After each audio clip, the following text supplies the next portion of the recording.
dummies. Meet Tiffy and Vic, our stunt stand-ins. Worth £100,000 each, they're wired up to record the G-forces on every part of their bodies.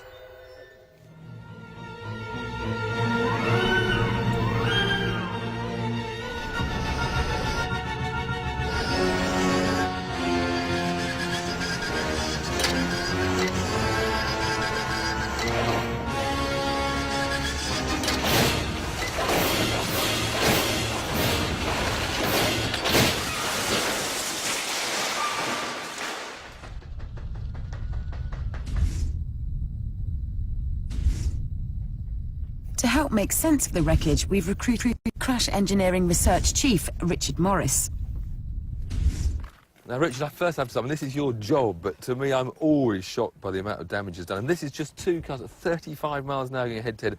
I mean, this guy is just jammed in. There's no way we can get the door open or anything. No, I don't think on this particular test that there'll be any reasons to get the driver out, because I think he would be dead. We've had a catastrophic failure of the occupant cabin. It's just total overload there, and again, the sill, another major structural part, and that's all just completely disintegrated. The area where his feet were is now roughly where the wheel is, so no, I don't think that would be survivable.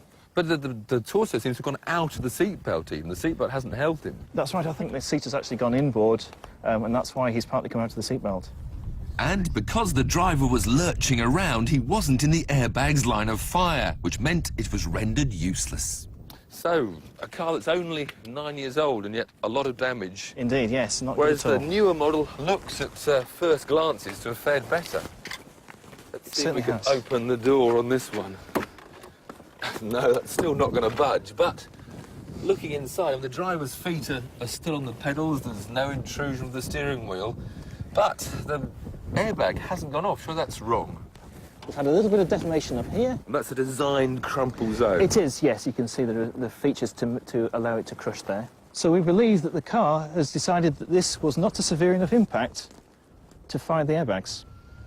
This high-speed footage shows how the red car comes to a much more abrupt stop, with the black car's wheels rolling for longer, indicating a gentler deceleration.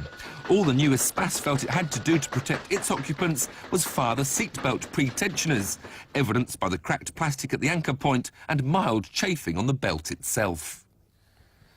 Presumably this damage wouldn't have been as bad if this car had hit a car of similar age. Yes, I believe that's true. This car has seen a lot of damage because it's hit a very, very stiff modern end-cap car. If it had hit a similar car to itself, there'd have been less damage, less injuries, and perhaps the driver would have survived. So, I mean, it really is a classic double-edged sword. Yes, I believe it is. And until we see more cars which are highly Euro NCAP star rated, then we'll see this problem as they hit the older cars.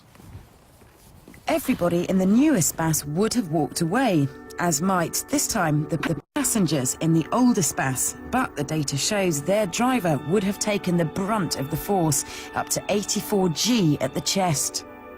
That could mean massive internal hemorrhaging.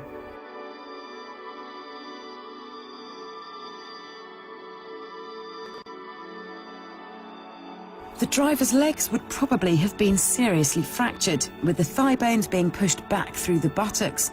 Blood loss would have been enormous, and with access to the lower legs being so restricted, the emergency services would have taken 30 to 40 minutes to extract him. Survival was highly unlikely, and remember, all this at just 35 miles an hour.